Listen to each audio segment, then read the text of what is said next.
So today I wanted to talk about 20 plus food storage errors, mistakes that people make in their food storage. So number one is food before water. Really, the first thing people should store is water.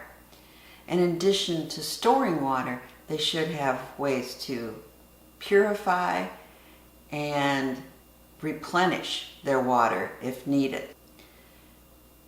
And it is problematic for storing it because if you got a family of 4 and you figure 1 gallon per day, that is 28 gallons just for 1 week's worth of water.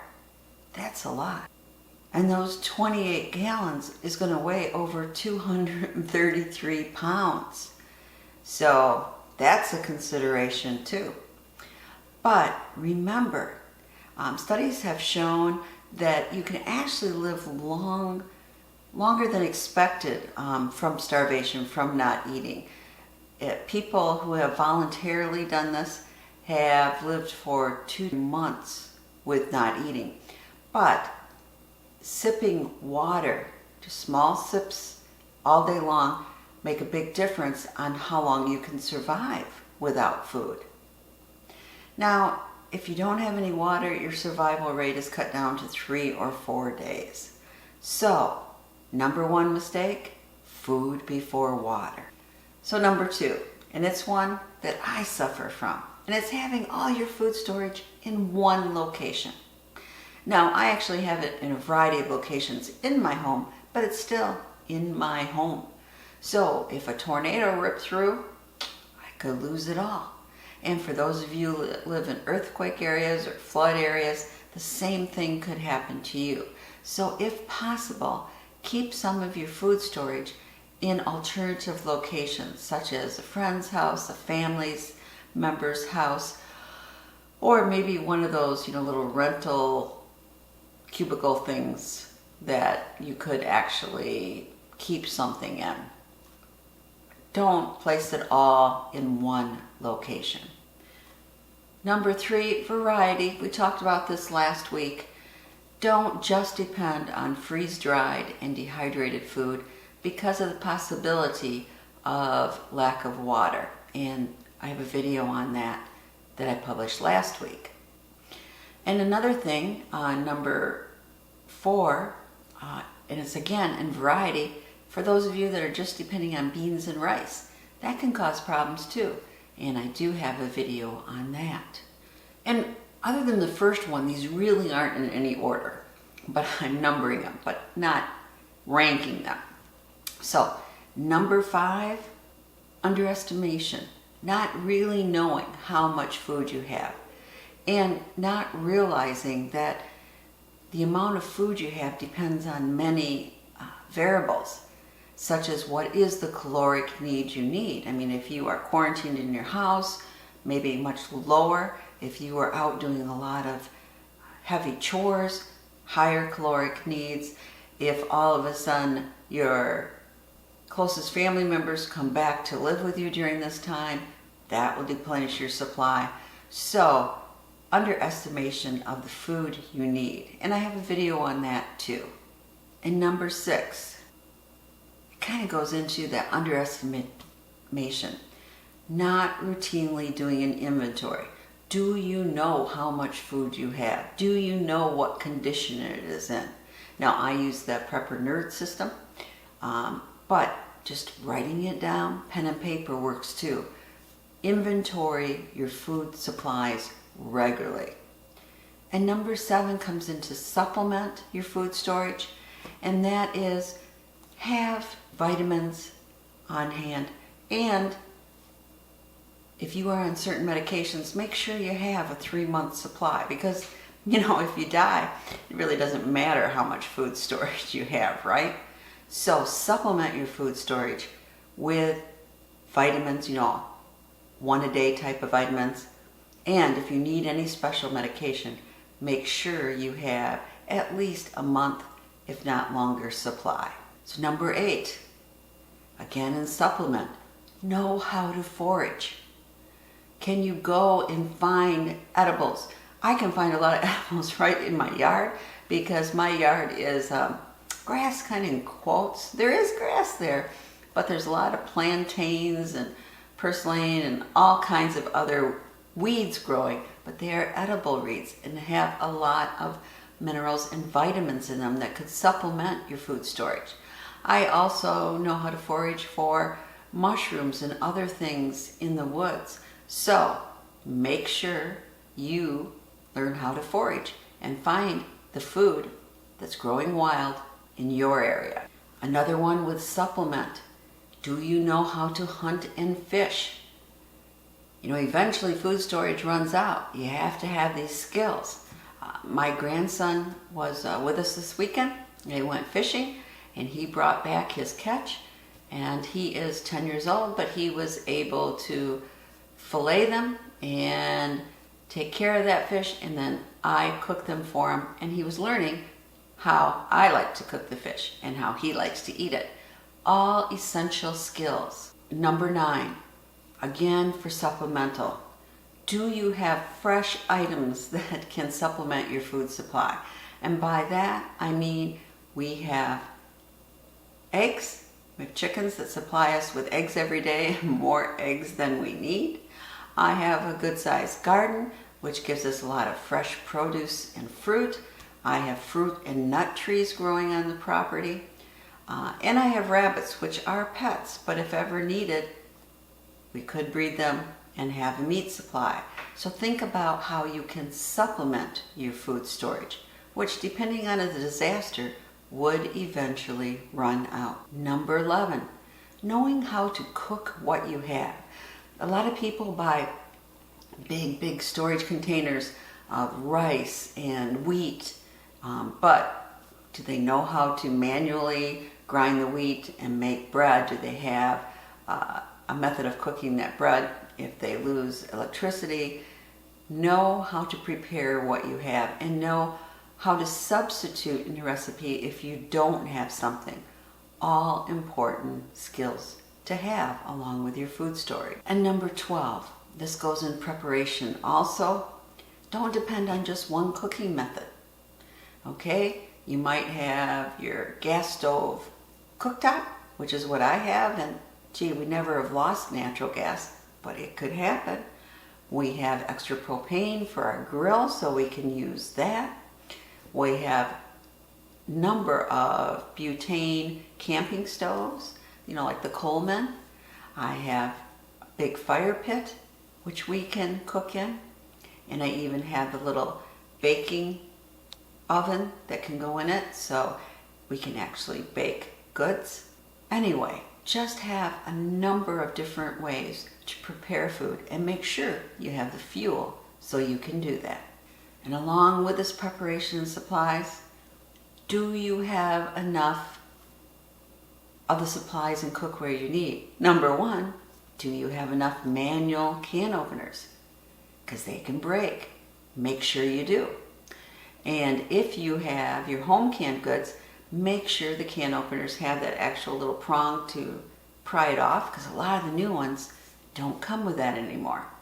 But also you might want a hand mill for wheat, a hand blender, a hand egg beater, you know, all these manual things. Do you have them? And do you have a lot of cast iron pots and pans, which come in really handy if you're going to be cooking over a fire pit? Storage containers.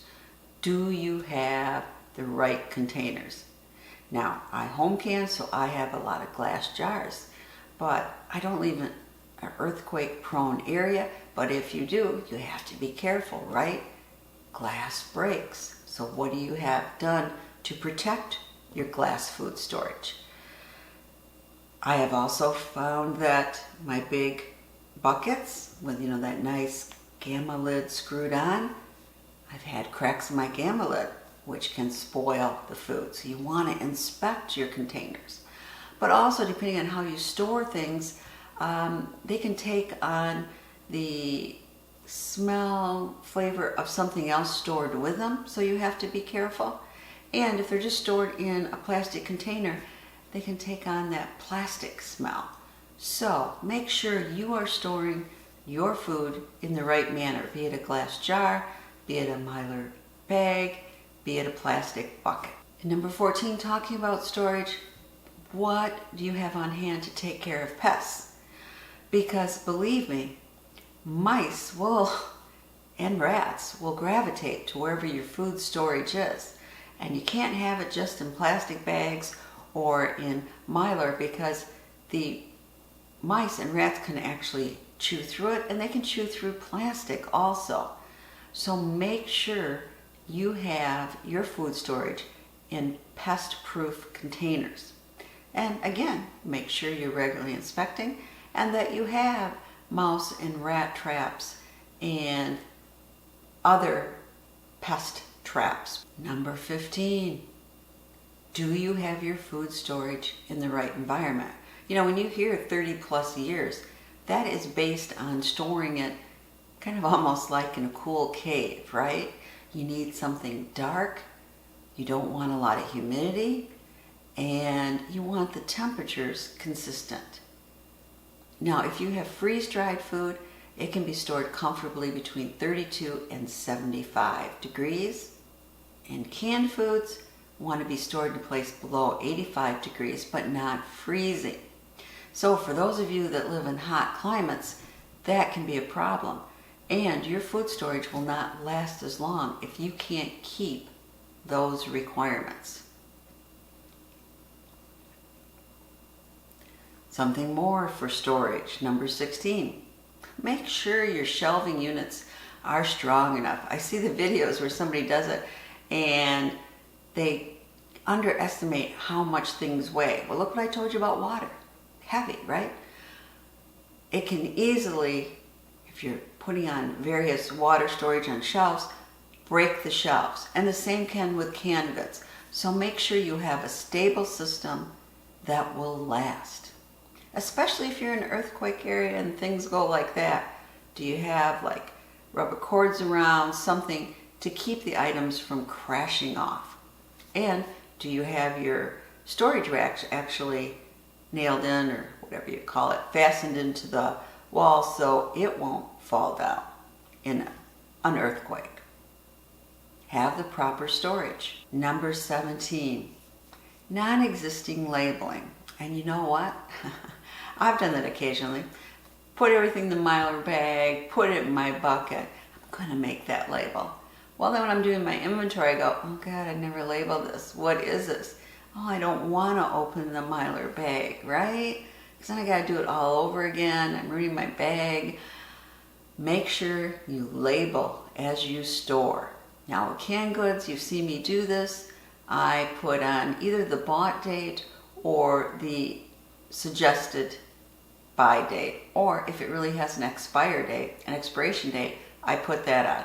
Very, very important when you're doing your food storage inventory. And to me, number 18, food storage mistakes, is too large of containers. You know, you have a container of rice like this, right? Well, how long does it take you to go through that rice? Can be a longer time. And, you know, once you open that up, the rice can start to discolor. It won't affect taste, but discolor from the air. And of course, then pests can get in. You have to be much more careful. So instead, put bulk items in smaller packages. You know, something that you can use a week at a time or a meal at a time. That really makes a lot more sense. Number 19. It's rotation. We've all heard this, right? Store what you eat what you store. Very good mantra to follow. I don't necessarily do that because I do have freeze-dried food storage that I'm really not planning on using unless in an emergency, but I do recycle through all my home canned goods. So I'm kind of a partial rotator. Number 20, something close to my heart. Make sure that you have comfort food. You know, for some people that is going to be chocolate or candy or desserts, or it might even be gravy for some people to go on their potatoes. But make sure in addition to variety you do have the comfort food your family loves. It really can improve morale. Number 21, I see this. People will say, here's my, they got this big pyramid of freeze-dried food for a year. I'm done, I have my food storage. That's it. For those of us really into prepping, food storage is a continual process. It's not once and done. Because, as I've explained, maybe that freeze-dried, you're going to have a problem, there isn't enough water, maybe something happens, pests get into it, whatever. It's best to have a continual rotating plan for your food storage. And I'm going to end with number 22. And that is procrastination, right? Hey, I know food storage is a good idea, but I don't have enough money for it. I don't have the room for it. I just am so busy at work, I haven't had time to shop for it. All the excuses. Don't procrastinate. Store food now. Not because you're afraid of this huge event that might happen. You're doing it just to be prepped, just in case. So that's it. My 22 food storage errors. And I'm sure all of us can sometimes see ourselves in some of these errors. I know I can.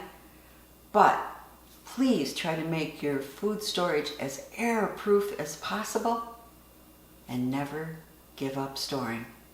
Thank you. I hope you enjoyed this video, and please subscribe and share the knowledge. There comes out my refrigerator.